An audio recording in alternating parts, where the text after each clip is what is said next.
बिस्मिल्लाहिर्रहमानिर्रहीम। अस्सलाम वालेकुम बेटा। हम डिस्कस करने लगे बिल ऑफ एक्सचेंज। मेरे बच्चे, जैसा कि आप प्रॉमिसरी नोट पढ़ के आगे, जब हमने प्रॉमिसरी नोट को डिस्कस किया था तो हमने ये देखा कि एक बंदा दूसरे बंदे से वादा कर रहा है कि मैं आपको इतनी देर के बाद इतनी पेमेंट कर दूंगा। तो वहां पे हमने ये भी डिस्कस कर लिया था कि जो प्रॉमिसरी नोट है वो डेटर बनाता है। तो यहां पे इन्हीं सिचुएशन को हम मजीद दोबारा देखते हैं।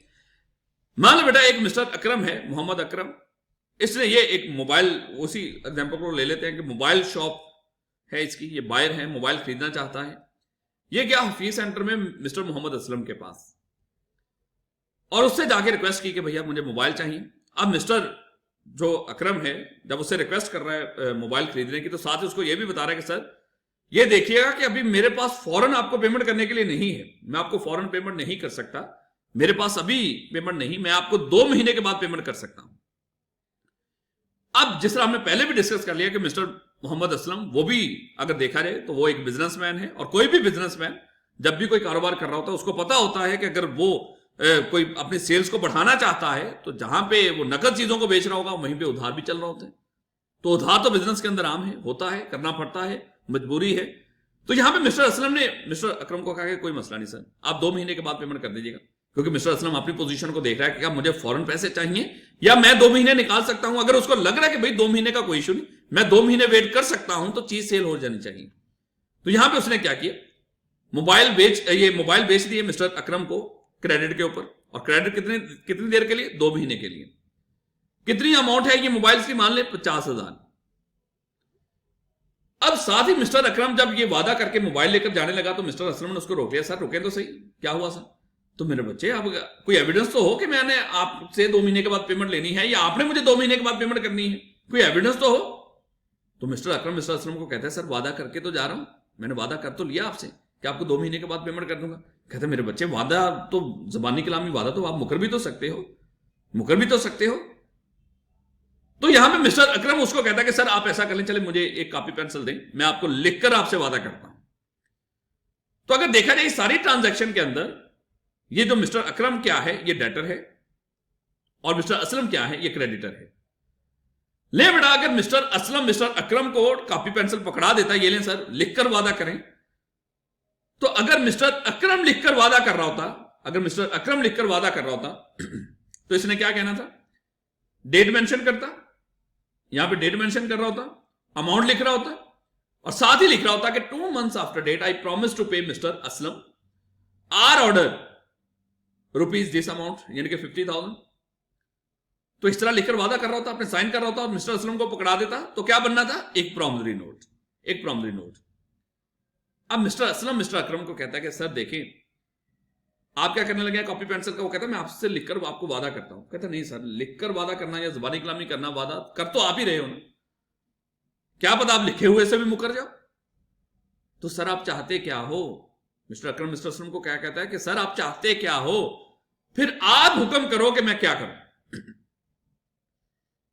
यहां पे मिस्टर असलम कहता है कि भाई ये बात सही कर रहे हो, ये बात सही है, मैं आपको हुक्म करता हूं कि आपने 2 महीने के बाद मुझे इतनी पेमेंट करनी है। अब देखो मेरे बच्चे, क्रेडिटर हुक्म करने जा रहा है, और जबानी कलामी हुक्म नहीं, लिखकर। तो अब ये कॉपी पेंसिल पकड़ी है मिस्टर असलम ने, क्रेडिटर ने, ना कि डेटर ने, जिस तरह पहले हमने देखा। अब क्रेडिटर मिस्टर असलम ये कॉपी पेंसिल पकड़ेगा और उसके ऊपर उसी तरह डेट लिखेगा। मान लो आज की डेट उसने लिख दी 19/1/2021, 19 जनवरी 2021। अमाउंट लिख दी ₹50,000, और यहां पे क्या लिख रहा होगा कि 2 months after date I promise to pay. नहीं सर, पे इसने थोड़ी करना है। 2 months आफ्टर डेट क्या लिखेगा? आई प्रॉमिस टू पे। नहीं सर, ये तो हुक्म देने जा रहा है अपने डेटर को कि भाई आपने 2 महीने के बाद मुझे पेमेंट करनी है। तो यहां पे प्रॉमिस नहीं आएगी। 2 months आफ्टर डेट, ये क्या लिख रहा होगा? Pay to mister, I order to pay, चाहे ये लिख लो, pay to mister Aslam or order. और इस तरह कर क्या किया इसने, मिस्टर असलम ने इसके ऊपर साइन कर दिए, और ये इंस्ट्रूमेंट दे दिया मिस्टर अकरम को। ये इंस्ट्रूमेंट किसने लिखा है? क्रेडिटर ने। लो मेरे बच्चे, अगर ये इंस्ट्रूमेंट इसी तरह बना के कॉपी मिस्टर असलम ने रख ली, कॉपी मिस्टर अकरम ने दे दी, ड्यू डेट आई और मिस्टर असलम पहुंच गया मिस्टर अकरम से पैसे लेने, ये ले सर, ये आपने मैंने आपको ये कहा था, लिखकर दिया था कि आपने 2 महीने के बाद मुझे पेमेंट करनी है, तो आप पेमेंट करो। वो कहेगा ये किसने लिखा है? वो कहता है मिस्टर असलम कहता है मैंने लिखा है। मिस्टर अकरम उसको कहता है ये किसने लिखा है? मिस्टर असलम कहता है मैंने लिखा है। तो किसने पेमेंट करनी है? वो कहता है तूने पेमेंट करनी है। मिस्टर अकरम तूने पेमेंट करनी है। कहता है कहां पे लिखा आ रहा है कि मैंने पेमेंट करनी है? तो अब याद रखो कि हमने क्या करना है, इस इंस्ट्रूमेंट को जिसने बनाया है उसने अपने तो साइन कर दिया, अपना नाम लिख दिया, सब कुछ कर दिया, लेकिन पेमेंट किसने करनी थी वो भी तो ऊपर आना चाहिए और उसके साइन भी आने चाहिए। ये बड़ा इंपॉर्टेंट है, इसको एक्सेप्ट करवाना है। यानी कि लिखा, अगर क्रेडिटर लिख रहा है कि इंस्ट्रूमेंट कि तूने मुझे पेमेंट करनी है, भाई अगले बंदे को देख लो, उसके ऊपर साइन तो करवा लो, लिखवा तो लो उसके, भाई चाहे लिख तो यही रहा है, कम से कम साइन तो करवा लो, एक्सेप्ट तो करवा लो कि सर ये लो, पढ़ लो इसको कि आपने मुझे 2 महीने के बाद 50,000 पे करना है। तो क्या करना था मेरे बच्चे, इसको करके साथ ही एक्सेप्टेंस भी करवानी थी। एक्सेप्टेंस भी करवानी थी मिस्टर अकरम से। मिस्टर अकरम से एक्सेप्टेंस, उसके साइन सुइन करवा के एड्रेस वगैरह लिख लिया ऊपर। अब ड्यू डेट के ऊपर चला जाए मिस्टर असलम मिस्टर अकरम के पास 2 महीने के बाद, और उससे जाके अपनी अमाउंट ले ले, या किसी और को ये इंस्ट्रूमेंट ट्रांसफर कर दे, ऐसे भी हो सकता है। लेकिन अब ये सिचुएशन देखिएगा, अब ये सिचुएशन देखिएगा, हुआ क्या,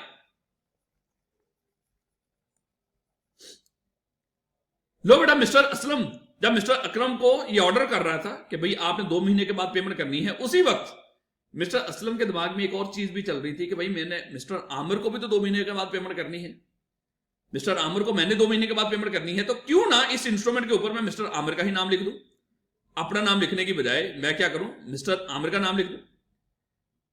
तो मिस्टर असलम ने क्या किया, अब ये देखिएगा, मिस्टर असलम ने क्या किया, इस इंस्ट्रूमेंट के ऊपर आज की डेट लिखी 21 जनवरी 2021, अमाउंट लिखी, उसको लग रहा है कि उसको ये लग रहा है कि 2 महीने के बाद मैंने मिस्टर आमिर को भी 50,000 पे करना है, जो मैंने इससे लेना है। तो इस तरह उसने लिख दिया और साथ ही लिख दिया 2 months after date, 2 months after date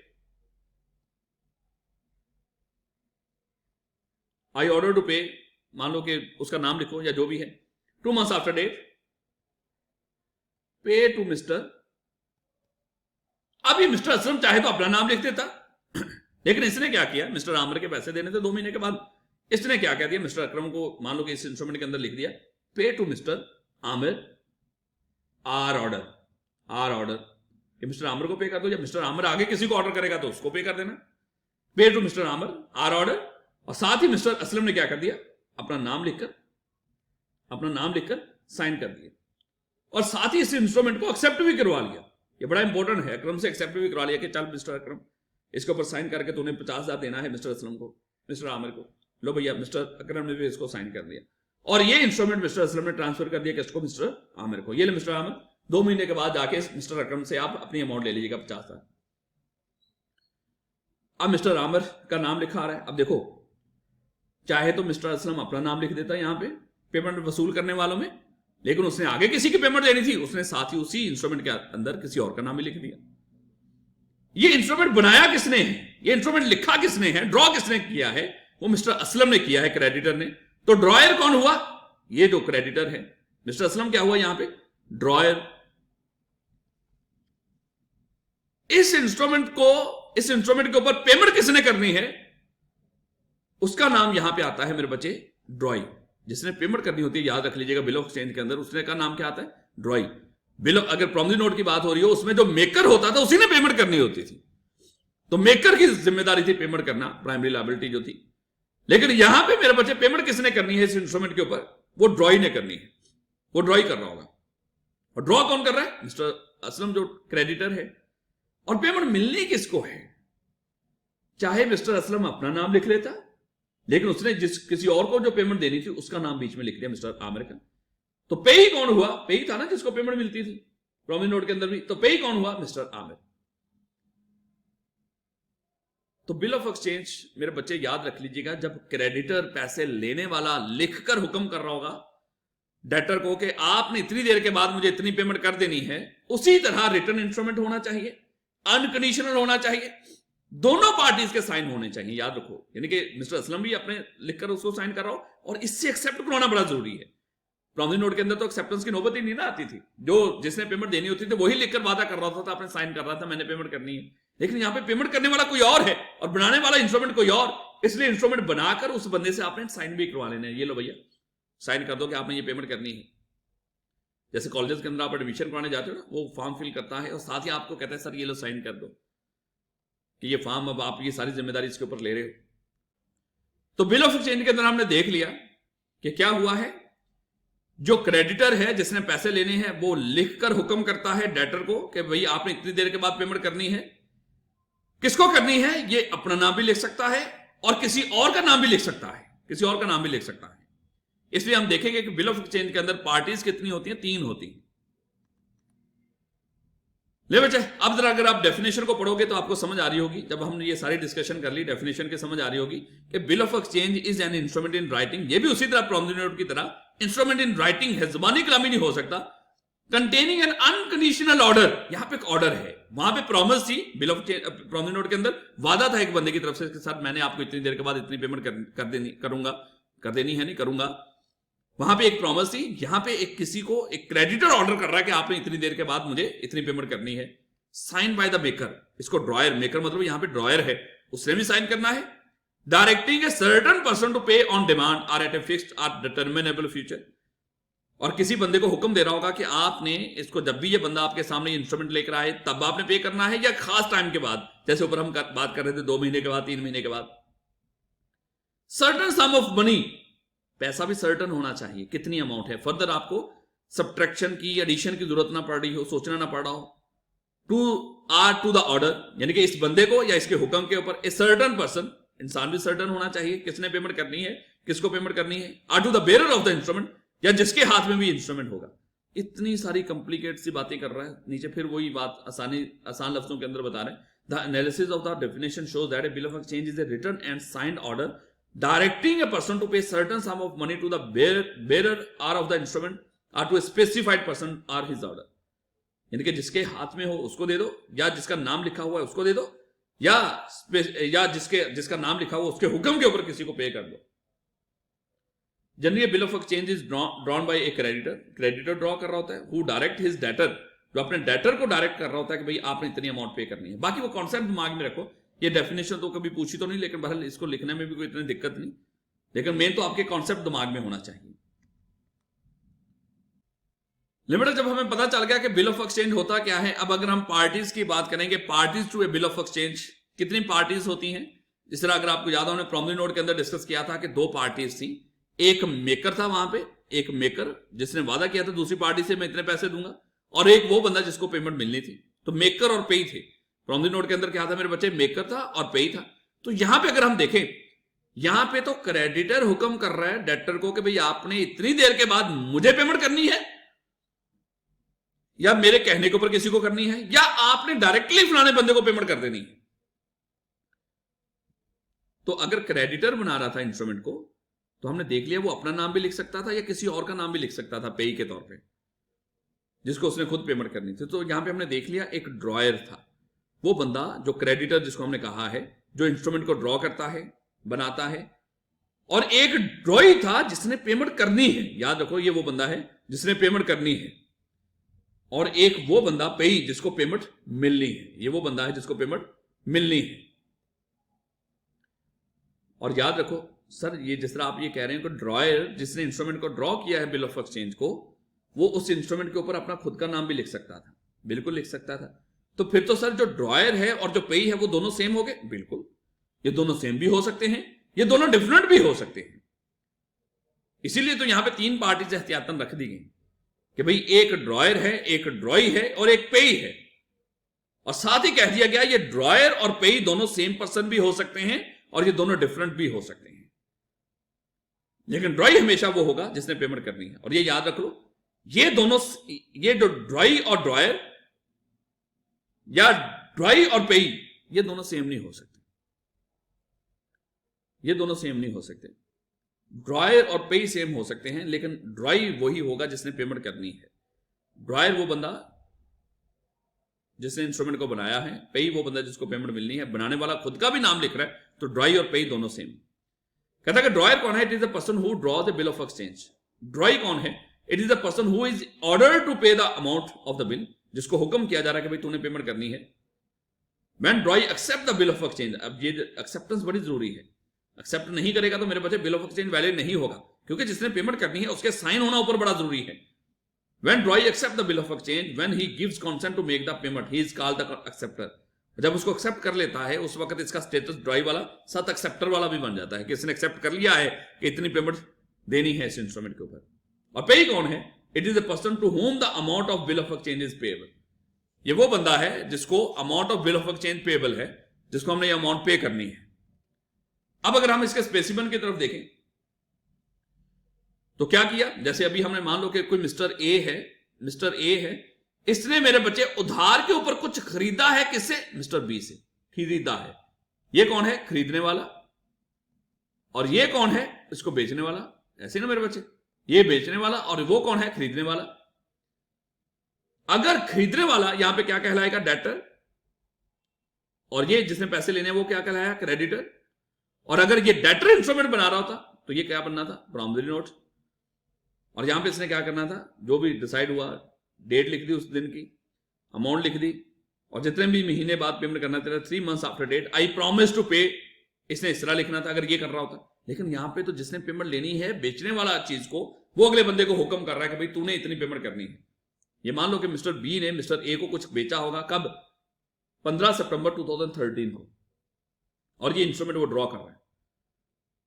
और उसी वक्त मिस्टर जो बी है यहां पे मान लो उसने किसी और मिस्टर सी की भी पेमेंट करनी थी। इसी चीज को दिमाग में रख के ये इंस्ट्रूमेंट देखिएगा।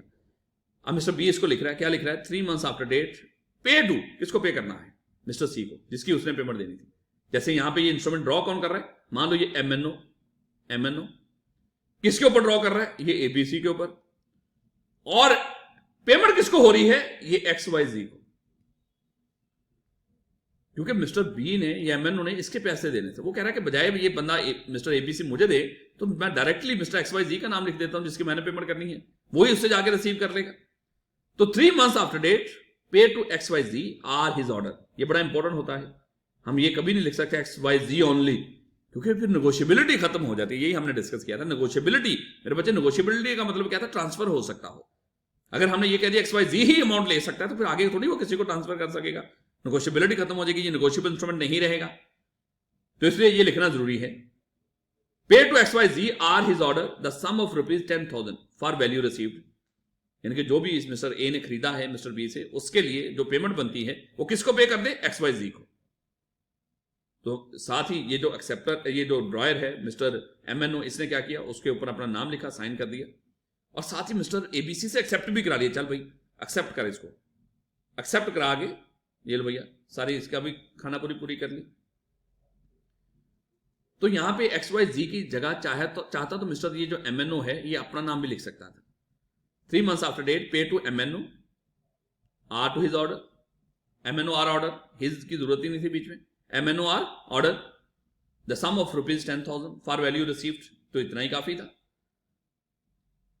इसलिए हमने डिस्कस किया कि यहां पे 3 पार्टीज बन गई, एक ड्रॉयर जिसने ड्रॉ किया, एक ड्रॉई जिसने पेमेंट करनी है, और एक पे जिसने अमाउंट रिसीव करनी है। और साथ ये भी डिसाइड कर लिया, देख लिया कि ड्रॉयर और पे सेम भी हो सकते हैं, डिफरेंट भी हो सकते हैं। बिस्मिल्लाहिर्रहमानिर्रहीम, अस्सलाम वालेकुम मैडम। हम डिस्कस करने लगे essential elements of A bill of exchange. जब हमने बिल ऑफ एक्सचेंज को देख लिया कि किस तरह बन रहा होता है, अब इसके कुछ एसेंशियल्स का भी जिक्र कर लें। जिस तरह के एसेंशियल्स प्रॉमिसरी नोट के थे उसी तरह के एसेंशियल बिल ऑफ एक्सचेंज के हैं, बहुत ज्यादा डिफरेंस नहीं। बस वहां पे एक प्रॉमिस टू पे था, यहां पे ऑर्डर टू पे नजर आ रहा होगा। वहां पे 2 पार्टीज थी, यहां पे 3 पार्टीज नजर आ रही होंगी। अदरवाइज मेरे बच्चे वही सारी की सारी बातें क्या है, इन राइटिंग होना चाहिए, ज़बानी कलामी कभी भी नहीं होता। ऑर्डर टू पे नजर आना चाहिए, एक हुक्म हो रहा हो किसी अपने डेटर को कि भाई आपने पेमेंट करनी है मुझे या किसी और को, डेफिनेट एंड अनकंडीशनल है। ये भी उसी तरह वाजे होना चाहिए और इसमें कोई कंडीशन ना हो। Sign by the drawer and drawee, इसके ऊपर दोनों के साइन आने चाहिए, ड्रॉयर के बनाने वाले के भी और एक्सेप्टर वो जो जिसने पेमेंट करनी है ड्रॉई उसके भी। जबकि इस तरह की बात प्रॉमिसरी नोट के अंदर नहीं थी। सर्टन पार्टीज होनी चाहिए, वाजे होना चाहिए किसने पेमेंट करनी है, किसको करनी है। सम पेबल मस्ट बी, कितनी अमाउंट पे करनी है। Sum payable must be legal tender, legal tender होना चाहिए, पाक रुपये के अंदर हो, फॉरेन ना हो, किसी क्वांटिटी या गुड्स के अंदर ना हो, वही सारी की सारी बातें। इन राइटिंग हो, a bill of exchange is required to be in writing like from the note, a bill of exchange also can not be oral, ज़बानी कलामी नहीं हो सकता। और एग्जाम्पल क्योंकि वहां पे हमने देख ली थी फ्रॉम द नोट के अंदर, इसलिए मजीद एग्जाम्पल वो यहां पे नहीं दे रहा आपको, वो हमें पता है पहले भी। और ऑर्डर टू पे होना चाहिए, हुक्म नजर आ रहा हो किसी को, क्योंकि यहां पे कौन कर रहा होता है, ये बिल ऑफ एक्सचेंज किसने बनाया है मेरे बच्चे, क्रेडिटर ने बनाया है। मान लो मिस्टर ए ने मिस्टर बी से अगर कुछ खरीदा है, ए ने खरीदा है बी से, तो ए क्या हुआ, उसका बायर, जिसको आप डेटर भी कह सकते हो अभी, और ये क्या हुआ, उसका क्रेडिटर। तो ये जो बिल ऑफ एक्सचेंज कौन बना रहा था, ये क्रेडिटर हुक्म कर रहा था मिस्टर ए को, बायर को, कि भाई आपने इतनी देर के बाद मुझे पेमेंट कर देनी है, या हो सकता है बी ने सी की पेमेंट करनी थी तो सी को पेमेंट कर देनी है। तो एक ऑर्डर था किसके ऊपर, मिस्टर ए के ऊपर, हुक्म चला रहा था मिस्टर बी कि आपने इतनी देर के बाद मुझे पेमेंट करनी है या फलाने बंदे को पेमेंट करनी है। A bill of exchange contain an order to pay instead of promise to pay, क्योंकि अगर ये लिख रहा होता, ये प्रॉमिस कर रहा होता, ये इसको कह रहा है मेरी पेमेंट तूने करनी है, वो हुक्म कर रहा है उसको। The feature this feature distinguish it from promise note, क्योंकि यहां पे ऑर्डर टू पे है, वहां पे प्रॉमिस टू नोट वो था, पे था, इसलिए ये कहता है ये फीचर भी इन दोनों को डिस्टिंग्विश कर रहा है। Further a request to pay money is not considered to be a bill of exchange. A request to pay money, ये नहीं कि तरला कर रहा हो कि आपने शायद मेरी इतनी पेमेंट देनी है, ऐसी नहीं, रिक्वेस्ट टू पे ना हो, ऑर्डर हो कि आप मुझे इतनी पेमेंट करोगे, हैं? एक हुक्म होना चाहिए कि आपने मुझे इतनी पेमेंट करोगे, उसकी याद दहानी ना हो, रिक्वेस्ट ना हो।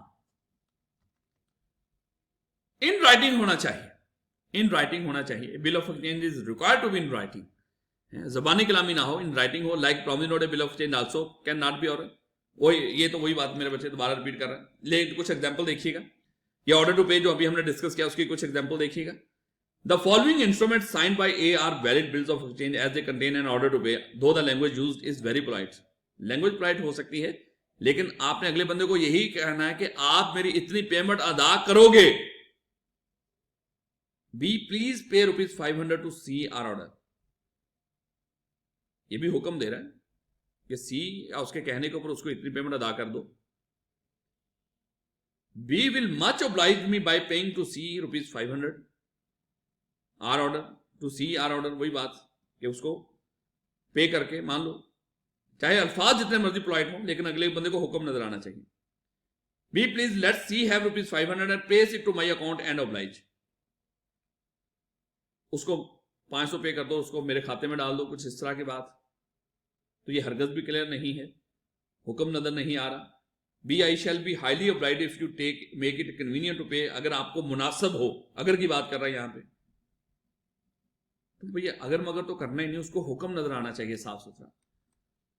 डेफिनेट एंड अनकंडीशनल होना चाहिए, कंडीशन ना हो बीच में कि मैं मान लो कि आपने मुझे ये पेमेंट कर देनी है, अगर आपका ये सामान आगे बिक गया तो, या फलाना हो गया तो, ये हो गया वो नहीं, ऐसा नहीं। जिस तरह प्रॉमिस नोट के अंदर हमने डिस्कस किया था, बीच में कोई कंडीशन नहीं होनी चाहिए। हाँ, ये हमने देख लिया था वहां पे कि जो सर्टन कंडीशन हो वो हो सकती थी, जैसा डेथ की बात की थी हमने, बीच में टाइम लिखा जा सकता है, 2 months आफ्टर डेट, इतने मंथ्स आफ्टर डेट, प्लेस लिखी जा सकती है, सर्टन टाइम लिखा जा सकता है जो होना ही होना हो, या इवेंट लिखा जा सकता है जिसने अगर होना ही होना हो, लेकिन कोई अनसर्टन इवेंट नहीं होना चाहिए जो वाजे ना हो, पता नहीं होगा कि नहीं।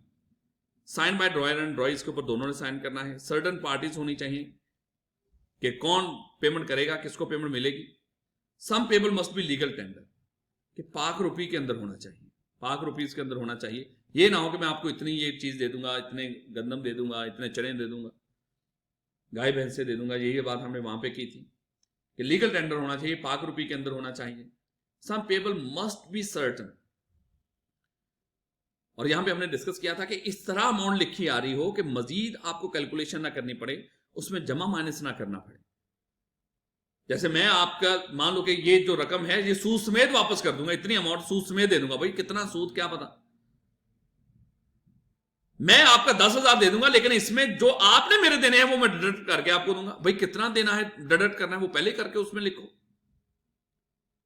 तो जहां पे आपको मजीद सोचना ना पड़े कि भाई कितनी अमाउंट बनती है, उसको कहेंगे ये सर्टन है। जहां पे मजीद आपको कैलकुलेटर पकड़ के उसको जमा माइनस ना करना पड़े, वाजे लिखा हो इतनी अमाउंट।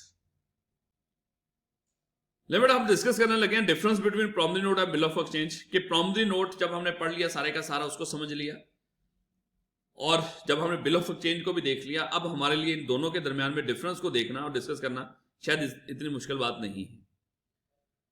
तो सबसे पहले अगर हम देखें कि नंबर ऑफ पार्टीज के लिहाज से हमने देख लिया कि प्रॉमिसरी नोट के अंदर 2 पार्टीज होती हैं और बिल ऑफ एक्सचेंज के अंदर 3 पार्टीज थी, यानी कि एक ड्रॉयर, मान लें कि मिस्टर ए ने, जिस तरह हमने डिस्कस किया कि बी से कुछ उधार के ऊपर खरीदा, बी ने इसको ऑर्डर किया कि भाई तूने इतनी देर बाद पेमेंट करनी है। बी अपना भी नाम लिख सकता था या किसी और पार्टी का चाहे नाम लिख देता मिस्टर सी का कि भाई इसको तूने पेमेंट करनी है।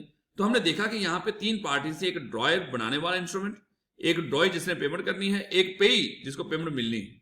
और ये हमने डिस्कस कर लिया था। नो डाउट पार्टी ये नहीं होगी कि अगर ड्रॉयर और पेई दोनों सेम हो तो सर फिर तो 2 पार्टी होगी, फिर तो ये प्रॉमिसरी नोट बन गया। नहीं मेरे बच्चे, इन दोनों के स्टेटस डिफरेंट है। पार्टीज 3 ही हम कहेंगे, 3 पार्टीज होती हैं। The maker of the note can not be paid. ये भी हमने प्रॉमिसरी नोट के अंदर डिस्कस किया था कि जो इंस्ट्रूमेंट को बना रहा हो, प्रॉमिसरी नोट में जो इंस्ट्रूमेंट को बनाता था, प्रॉमिस करता था, वो खुद पे ही नहीं हो सकता था। वो ये नहीं कह सकता था कि भाई मैंने ही अपने आप को इतनी पेमेंट करनी है, ये नहीं हो सकता था। लेकिन यहां पे जो इंस्ट्रूमेंट को बना रहा है वो खुद पे भी हो सकता था, यानी कि ड्रॉयर पे भी हो सकता है।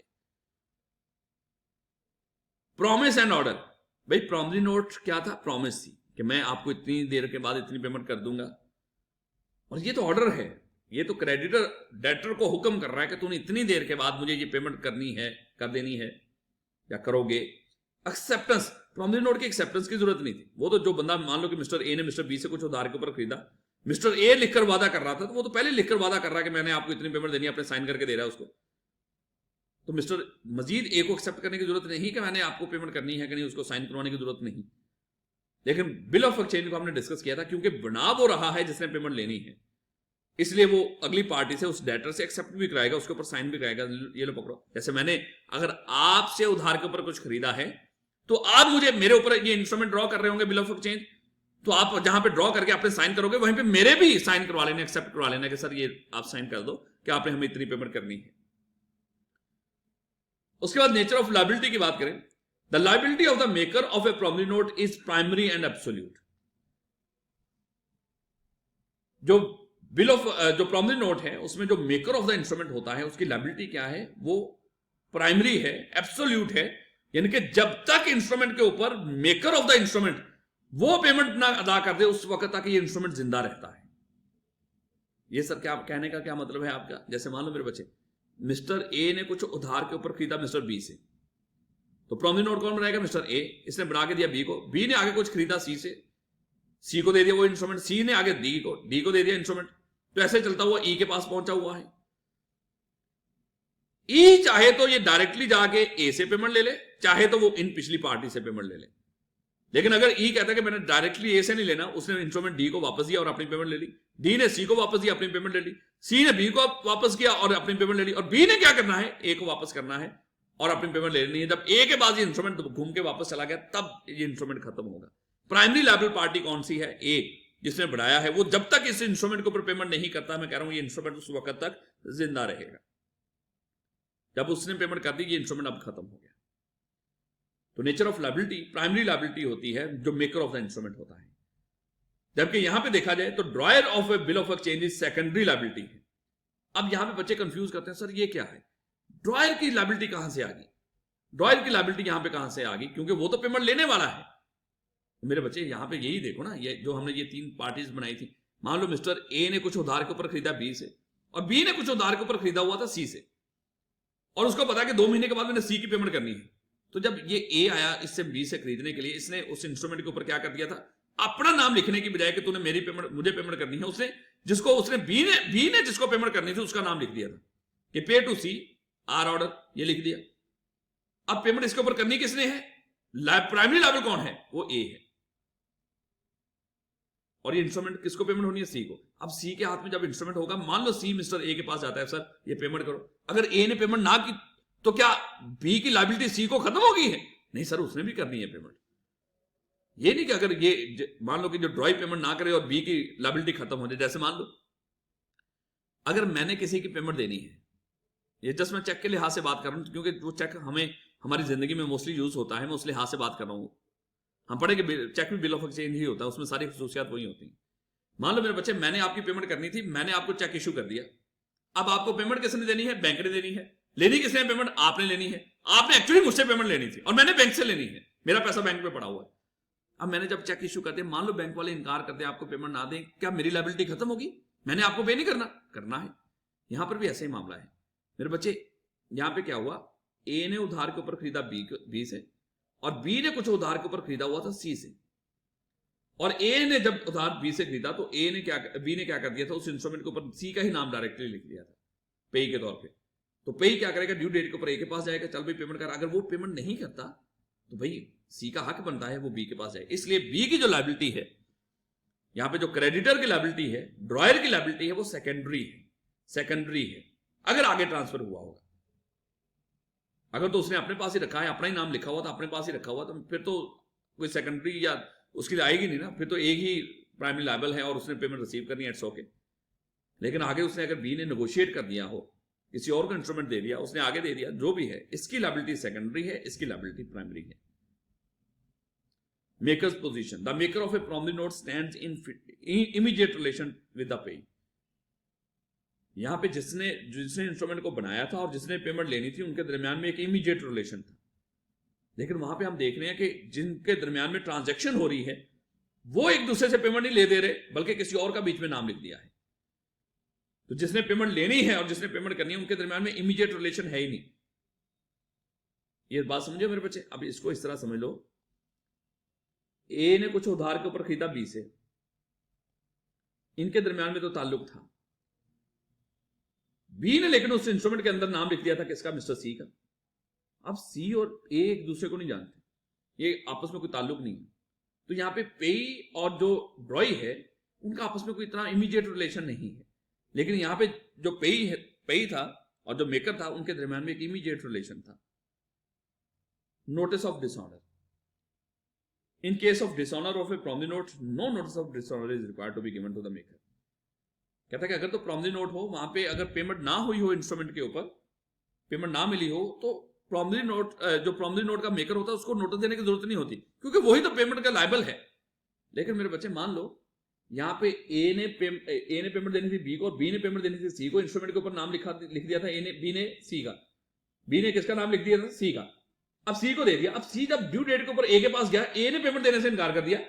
अब वो सीधा जाके बी के ऊपर केस नहीं करेगा, तूने मेरी पेमेंट देनी थी, नहीं दी, वहां से रिकवरी नहीं हुई, मैं तेरे ऊपर केस करूंगा। नहीं, पहले वो सी क्या करेगा, बी को एक नोटिस देगा डिसऑनर का, भाई वो जो तूने दिया था ना, जो इंस्ट्रूमेंट दिया था बिल ऑफ एक्सचेंज, वो डिसऑनर हो गया, इन्हें पेमेंट ही नहीं की, अब तू तैयार हो जाए। तो इस तरह उस बंदे को बताना भी है, नोटिस भी देना। इसी तरह बैंक के अंदर भी तो यही होता है। मैंने आपको चेक दे दिया, आपने जाके चेक प्रेजेंट किया बैंक के अंदर, वो नहीं पेमेंट हुई, आप मुझे नोटिस दोगे, सर आपका चेक डिसऑनर हो गया है। अगर मैंने अपने घर से उठा के आपको पेमेंट करनी होती, फिर मामला कुछ और था।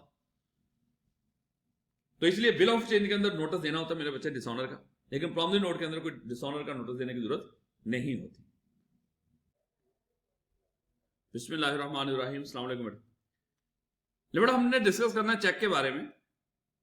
चेक में किस तरह इशू हो रहे होते हैं, किस तरह ये बन रहा होता है, कौन ड्रॉयर होता है, कौन ड्रॉई होता है, कौन पेई होता है, इसको भी हम देख लें।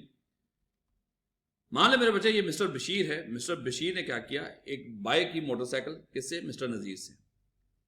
मोटरसाइकिल बाय करना चाहता है, लेकिन साथ ही मिस्टर बशीर ये भी सोच रहा है कि भाई मिस्टर नजीर से मैं बाइक तो खरीद रहा हूं, लेकिन अभी फौरन तो मेरे पास पेमेंट देने को है ही नहीं, मेरे पास पेमेंट है ही नहीं। और हमें ये तो पता है कि खाली मैं नजीर को जाके ये कहूंगा मैं 2 महीने के बाद पेमेंट कर दूंगा, तो नजीर कौन सा फौरन मानी जाएगा इस बात के ऊपर, वो कोई ना कोई एविडेंस तो चाहेगा वो भी। तो मेरे पास फौरन पेमेंट नहीं है, तो मैं मिस्टर जो नजीर है उससे वादा भी कर सकता हूं। मिस्टर नजीर को तो पैसे चाहिए ना, उसको पैसे चाहिए, तो मैं उससे थोड़ा सा टाइम मांग लेता हूं। या मान लो ऐसे भी हो सकता है कि ये मिस्टर बशीर मिस्टर नजीर से बाइक खरीदना चाहता है, लेकिन ये पेमेंट कैश में नहीं करना चाहता, ये पेमेंट कैश में नहीं करना चाहता, कैश कैरी नहीं करना चाहता, तो इसके पैसे बैंक में पड़े हुए हैं। ये चाहता है कि मैं क्यों ना क्या करूं, बजाय कि इसको कैश देने के, मैं इसको चेक इशू कर देता हूं। तो यहां पे क्या हुआ, मिस्टर नजीर ने मिस्टर बशीर को बाइक बेच दी, और मिस्टर बशीर ने क्या किया, मिस्टर नजीर को चेक इशू कर दिया, एक चेक इशू कर दिया। ये लो भैया 50,000, यहां पे उसका नजीर का नाम लिखा, आज की डेट लिखी, मान लो 19 जनवरी 2021 लिख दिया, यहां पे डेट लिख दी, अमाउंट लिख दी 50,000, और ये सारा कुछ इसको फिल करके साइन किए मिस्टर बशीर ने, और इसको चेक किसको दे दिया, मिस्टर नजीर को। लो मेरे बच्चे, अगर हम देखें यहां पे जरा थोड़ा सा गौर करें, इस चेक को ड्रॉ किसने किया है, किसने लिखा है, किसने बनाया है? सर ये बनाया है मिस्टर बशीर ने। तो ड्रॉयर कौन हुआ? मिस्टर नजीर, सॉरी मिस्टर बशीर। वो क्या हुआ? ड्रॉयर। इस चेक को ड्रॉ करने वाला कौन है? मिस्टर बशीर। इस चेक के ऊपर पेमेंट किसको मिलनी है? मिस्टर नजीर को। तो मिस्टर नजीर क्या हुआ यहां पे? पेई। और पेमेंट करनी किसने है? बैंक ने। पेमेंट करनी किसने है? बैंक ने। तो बैंक यहां पे क्या हुआ? ड्रॉइंग। बिल ऑफ एक्सचेंज को याद करो, क्या हमने ऐसे नहीं किया था? हमने वहां पे किसी इंसान को हुक्म किया था कि भाई तूने इस बंदे को पेमेंट कर देनी है। तो जिसको हुक्म दिया था तूने पेमेंट करनी है, उसको हमने ड्रॉई का नाम दिया था। जो हुक्म दे रहा था वो ड्रॉयर था, और जिसको पेमेंट मिलनी थी वो क्या था? पेई था। इसलिए याद रखिएगा, जो चेक है इसको भी लॉ यही कहता है कि ये भी बिल ऑफ एक्सचेंज ही है। उसी तरह तीन पार्टीज हैं, लेकिन याद रखो कि बिल ऑफ एक्सचेंज के अंदर जो पेमेंट करने वाली पार्टी है वो मोस्टली आम इंसान होता है। बैंक भी हो सकता है, लेकिन वो मोस्टली आम इंसान होता है। लेकिन चेक के अंदर जो पेमेंट करने वाला होगा, जो ड्रॉई होगा, वो हमेशा बैंक होगा। पेमेंट किसने करनी है? हमेशा बैंक ने करनी है। तो डेफिनेशन अगर ऑफ ए चेक अगर हम देखें तो उसने जान छड़वा ली सिंपली क्या कह के, चेक क्या है? Cheque is a bill of exchange. ये चेक बिल ऑफ एक्सचेंज ही होता है। उसी तरह तीन parties drawn on a specified banker, लेकिन ये स्पेसिफाइड बैंकर के ऊपर ड्रॉ होता है, ना कि स्पेसिफाइड पर्सन के ऊपर।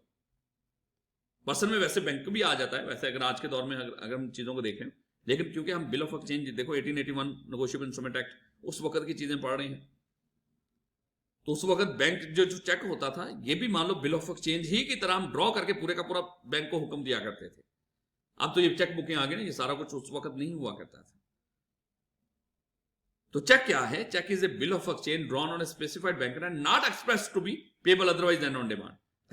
अच्छा इसमें अगर मजीद आप एक चीज देखोगे, क्या यहां पे मिस्टर बशीर ने मिस्टर नजीर को जब ये चेक दे रहा है, क्या यहां पे ये कुछ इस तरह की स्टेटमेंट लिखी है कि 2 months after date, 3 months after date?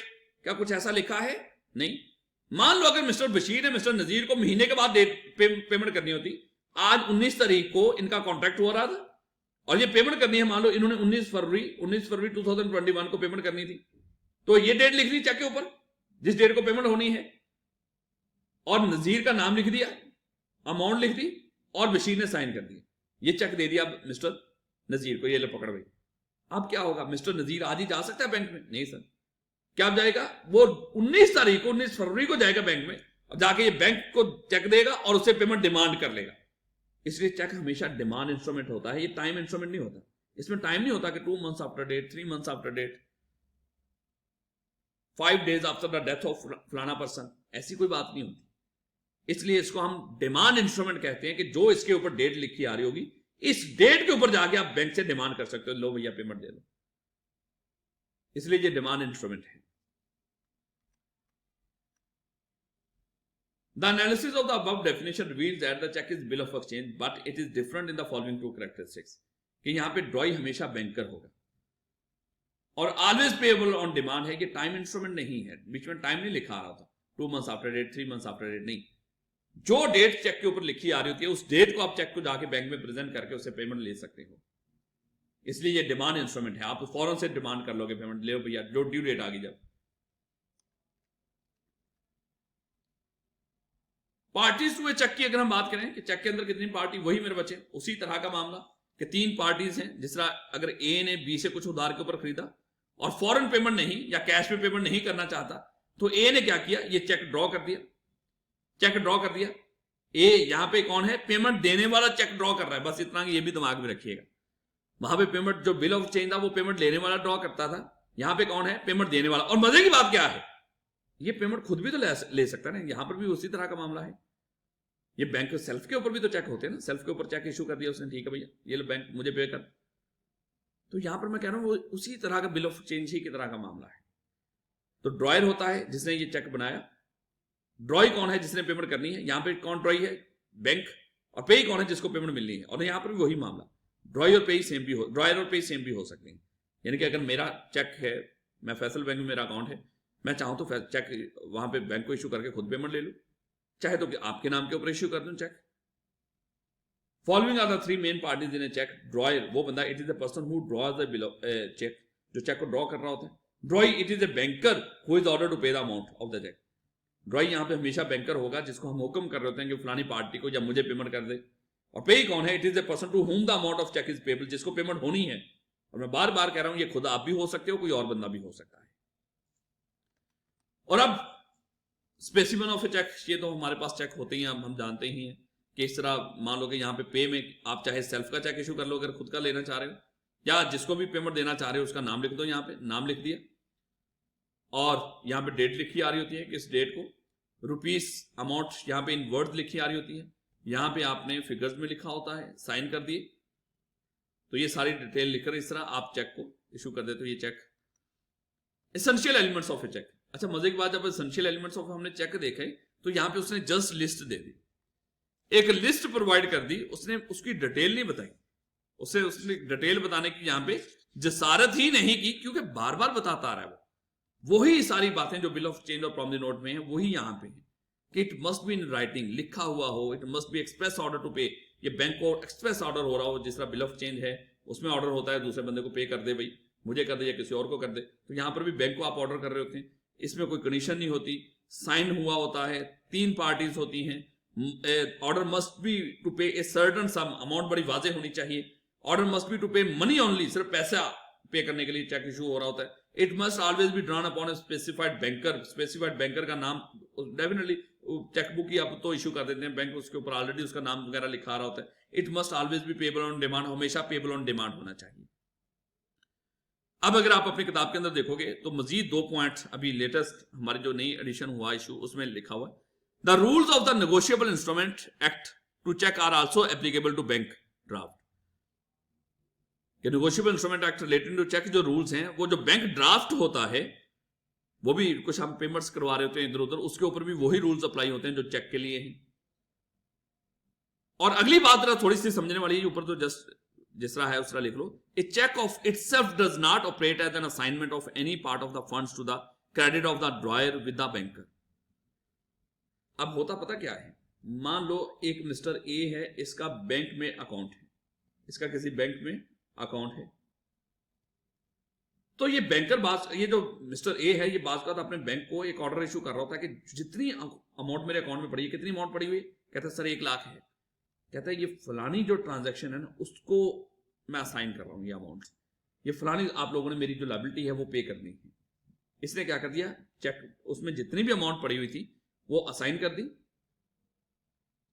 किसी फलानी चीज को, फलाने काम को, और साथ ही इसने किसी और बंदे को, मिस्टर बी को भी चेक इशू किया हुआ था, और वो मिस्टर बी लेकर पहुंच गया चेक बैंक के पास, और मिस्टर बी ने कहा कि ये पेमेंट करो। अब बैंक देख रहा है कि भाई जो पेमेंट है वो तो मिस्टर ए ने किसी और चीज के लिए रखवाई हुई है, ये चेक लेकर आ गया है, तो यहां पे तो हम इस पेमेंट कर ही नहीं सकते। तो बैंक यहां पे क्या करेगा, मिस्टर बी को इनकार कर देगा, सॉरी सर हम आपको ये पेमेंट नहीं कर सकते। तो यहां पे वो कहेगा क्यों नहीं कर सकते, क्या उसके अकाउंट में पैसा नहीं है? वो कहेगा सर अकाउंट में पैसा है लेकिन आपके चेक के लिए नहीं है। वो कहता भाई अगर मेरा चेक आ गया तो ये आपको हुक्म है कि मुझे पेमेंट कर दो। कहते सर ऐसा नहीं होता, जिस तरह उन्होंने हमें असाइन करने को कहा हुआ है हमने उस तरह करना है। ये चेक इटसेल्फ हरगज हमारे लिए ऑर्डर नहीं होता कि ये अमाउंट आपको असाइन कर दी जाए या आपको पे कर दी जाए। तो ये बात यहां पे वो कर रहा है कि cheque of itself does not operate as an assignment of any part of the fund to the credit of the drawer. अगर कोई ये 50,000 का चेक लेकर चला गया है तो हम उसके क्रेडिट में से 50,000 लेस नहीं कर देंगे मिस्टर ए का जो बैंक में पड़ा हुआ है कि ये ले 50,000 कम हो गया, 50,000 रह गया, 50,000 हमने पे कर दिया, ऐसा नहीं होता। चेक अगर किसी को इशू हुआ भी हो तो बैंक उसको रोक सकता है, इनकार कर सकता है उसको पेमेंट का। पेमेंट उसी तरह होती है जिस तरह ये जो जिसका अकाउंट है, जिस तरह वो डायरेक्शन दे रहा हूं, जिस तरह उसका हुक्म हो। बिस्मिल्लाहिर्रहमानिर्रहीम, अस्सलाम वालेकुम बेटा। हम डिस्कस करने लगे मेथड ऑफ क्रॉसिंग। चेक को क्रॉस किस तरह किया जा रहा होता है, लेकिन उसको चेक को क्रॉस करने से पहले, उसके मेथड को डिस्कस करने से पहले हम पर्पस समझ लें कि सर चेक को क्रॉस किया क्यों जाता है। वैसे अगर मेरे बच्चे देखा जाए तो चेक इस तरह आपको एक साफ सुथरा चेक नजर आ रहा होगा, इस तरह इसके ऊपर कोई लाइन शाइन नहीं, जस्ट हमने क्या किया, नाम लिख दिया। मान लो मैंने आपकी पेमेंट करनी है, मैंने आपका नाम लिख दिया, आपका नाम लिख दिया, यहां पे अमाउंट लिख दी, यहां पे मैंने साइन करके ये चेक आपको दे दिया। अब जब ये चेक आपको दे दिया है, आप क्या करोगे, ये चेक है किसी एबीसी बैंक का, ये चेक क्या है किसी एबीसी बैंक का। आप कहां पे जाओगे? आप एबीसी बैंक में जाओगे। आप एबीसी बैंक में जाओगे, मान लो कि आपका जो अकाउंट है वो XYZ का है, XYZ बैंक में है, आपको XYZ बैंक में जाने की जरूरत नहीं है। अगर मैंने इस तरह चेक दिया है तो आप क्या करोगे? आप एबीसी बैंक में ही जाओगे, वहां पे क्या करोगे? इस चेक को जाके प्रेजेंट करोगे और ओवर द काउंटर पेमेंट ले लोगे। अगर तो मैंने इस तरह साफ सुथरा आपको चेक दे दिया है, इसके ऊपर किसी तरह की कोई क्रॉसिंग नहीं की। क्रॉसिंग क्या होती है? ये साइड के ऊपर 2 लाइनें लगा देना, ये साइड के ऊपर 2 लाइनें लगाना, ये क्रॉसिंग है। लेकिन मैंने आपको क्रॉस करके चेक नहीं दिया, बल्कि बगैर क्रॉसिंग के चेक दे दिया है।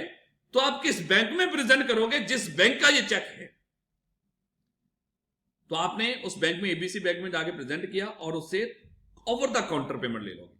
अगर चेक क्रॉस ना हो तो याद रख लीजिएगा, पेमेंट मिलती है over the counter. Over the counter का मतलब क्या है? उसी वक्त आप उस बैंकर को चेक पकड़ाओगे और वो आपको उसी वक्त पेमेंट कर देगा। ये ले सर, ये पेमेंट ले ले।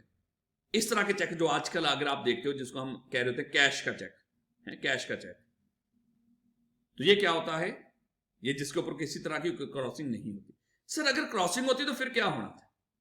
अगर ये क्रॉसिंग होती तो सर फिर क्या होना था? मेरे बच्चे, अगर ये क्रॉसिंग होती, मैं आपको एक चेक इशू करता और उसके ऊपर ये 2 लाइनें लगा देता। क्रॉसिंग का मतलब क्या है? ये जो लेफ्ट टॉप कॉर्नर है उसके ऊपर इस तरह की 2 ट्रांसवर्स लाइनें लगा देना, इसको क्रॉसिंग कहते हैं। मान लो मेरे बच्चे, अगर इस तरह की 2 लाइनें लगा के मैं अगर आपको ये चेक दे रहा होता, तो फिर आप क्या करते? आपको जो पेमेंट है वो हरगज भी एबीसी बैंक से ओवर द काउंटर नहीं मिलनी थी। जब मैंने ये एबीसी बैंक का आपको ये चेक इशू किया, मान लो कि मैंने एबीसी बैंक को इशारा कर दिया कि भाई इस बंदे को आपने ओवर द काउंटर पेमेंट नहीं करनी। आपने मान लो ये वाला चेक पकड़ा, आपका खुद का जो अकाउंट था वो XYZ बैंक में था, लेकिन आप चले गए सीधे एबीसी बैंक में और उसको जाके कहा कि ये लो पकड़ो भाई, ये राणा साहब ने हमें चेक दिया है, इसके ऊपर पेमेंट कर दो। उन्होंने जब देखा, उस चेक को देखा, उसके ऊपर ये 2 लाइनें लगी हुई थी। वो उन्होंने कहा कि सॉरी सर, हम आपको ये पेमेंट नहीं दे सकते। वो कहता कि क्यों नहीं दे सकते भाई? ये देखिए मेरा ऊपर नाम लिखा हुआ है। सर नाम तो आपका लिखा हुआ है, लेकिन सर हम आपको यहां पे ओवर द काउंटर पेमेंट नहीं कर सकते। तो कैसे पेमेंट करोगे भैया? वो कहेंगे सर इस चेक की अमाउंट किसी दूसरे बैंक में ही ट्रांसफर हो सकती है, आपके अकाउंट में नहीं जा सकती। यानी कि सॉरी, आपके ओवर द काउंटर नहीं पे हो सकती, अकाउंट में ही जा सकती है। अगर आपका यहीं पे अकाउंट है तो सर दें, हम आपके अकाउंट में पैसा ट्रांसफर कर देते हैं। कहते नहीं, मेरा तो अकाउंट यहां पे है ही नहीं, मेरा तो फलाने बैंक में XYZ बैंक में है। तो फिर ये एबीसी बैंक वाले कहेंगे सर आप ऐसा कर लो, आप अपने बैंक में जाके इस चेक को डिपॉजिट कराओ, वो बैंक हमारे पास आएगा और आपके बिहाफ के ऊपर ये पेमेंट कलेक्ट करके आपके अकाउंट में जमा करवा देगा जहां पे आपका अकाउंट है। लेकिन सर हम आपको ये ओवर द काउंटर पेमेंट नहीं कर सकते। तो मेरे बच्चे, क्रॉस करने का मतलब क्या होता है कि जब आप चेक को क्रॉस कर दो, ये आपकी तरफ से बैंक को इशारा होता है कि भाई आपने इस चेक की जो अमाउंट है वो ओवर द काउंटर पेमेंट नहीं करनी, बल्कि इस बंदे के अकाउंट में डालो, इस बंदे के अकाउंट में पेमेंट ट्रांसफर करनी है, इसके बैंक अकाउंट में पेमेंट जानी चाहिए। तो method of crossing cheque is set to be cross when it bears cross its face to parallel, यानी कि इसका जो लेफ्ट टॉप कॉर्नर, जिस तरह हम बार बार डिस्कस कर लिए, उसके लेफ्ट टॉप कॉर्नर के ऊपर 2 लाइनें लगा देने से ये चेक क्या है, ये क्रॉस हो जाता है। It is an instance of alteration which is authorised bye act. देखो ना, एक साफ सुथरा चेक था, आपने 2 लाइनें लगा के उसको क्रॉस कर दिया। क्या हो सकता है ये बैंक वैसे ही चेक को ही फारिग समझे कि ये खराब हो गया भैया, आपने 2 लाइनें क्यों लगाई? लेकिन कहते हैं कि ये 2 लाइनें लगाना ये एक्ट ने हमें अलाउ कर रखा है कि आप लगा सकते हो। A crossing is a direction to the director of the paying banker not to pay across the counter. ये मान लो कि जो बंदा चेक इशू कर रहा होता है उसकी तरफ से अपने उस बैंक को एक डायरेक्शन होती है कि भाई आपने ओवर द काउंटर पेमेंट नहीं करनी, बल्कि जो बंदा आपके पास चेक लेकर आ रहा है इसके अकाउंट में पैसा ट्रांसफर करना है। इसीलिए तो ये जितने भी सैलरी वगैरह के चेक आते हैं मोस्टली मान लो क्रॉस चेक होते हैं, क्रॉस चेक होते हैं। मान लो कि अभी मैं अगर अपने इस कॉलेज से पेमेंट लेता हूं तो क्या करते हैं ये कॉलेज वाले, मेरा जो अकाउंट है वो है फैसल बैंक के अंदर, और ये जो कॉलेज है ये मुझे चेक इशू करता है HBL में, इनका अकाउंट HBL में है। और जब ये चेक इशू करते हैं, अगर तो वो क्रॉस ना हो, साफ सुथरा हो, मेरा नाम लिखा हो, तो मैं क्या करूंगा, उसको HBL में ले जाऊंगा और ओवर द काउंटर पेमेंट ले लूंगा। लेकिन ये क्या करते हैं, साथ उसको क्रॉस भी कर देते हैं। जब क्रॉस कर देते हैं, मेरा अकाउंट तो अब HBL में है नहीं, अगर मेरा भी अकाउंट HBL में है नो डाउट, तो वहां पे उसको मैं डिपॉजिट करा दूंगा HBL के अंदर ही, वो मेरे अकाउंट में ट्रांसफर कर देंगे। लेकिन मेरा बैंक है फैसल बैंक, मैं क्या करता हूं, इस चेक को लेके जाकर देता हूं फैसल बैंक को, फैसल बैंक जाता है HBL से पेमेंट कलेक्ट करके मेरे अकाउंट में ट्रांसफर करता है। इसलिए हमने इसका नाम कलेक्टिंग बैंकर भी रख रखा है, इसको हम आगे जाके डिस्कस करेंगे। और पर्पज ऑफ क्रॉसिंग क्या होता है? The purpose of crossing is to direct the drawee banker to pay the amount of the cheque only to the banker so that the party who receive the payment can easily be traced. अगर ये bank से bank में payment ना जा रही होती तो जिस बंदे ने पेमेंट ली है शायद उसको ट्रेस करना इतना आसान नहीं होता। आजकल तो और भी बड़ी सारी रिक्वायरमेंट होती है ना, जब बंदा आईडी कार्ड की कॉपी दे रहा होता है, बड़ा कुछ। पहले इस तरह की चीजें इतनी हुआ नहीं करती थी, इसलिए जिस बंदे ने पेमेंट रिसीव की होती थी उसको ट्रेस ही करना मुश्किल हो जाता था कि किस बंदे ने पेमेंट रिसीव कर लिया इसके ऊपर। और अगर गुम हो जाता था, जिसके हाथ में लग जाता था वही जाके पेमेंट ले लिया करता, तो इसलिए बड़ी दिक्कत थी।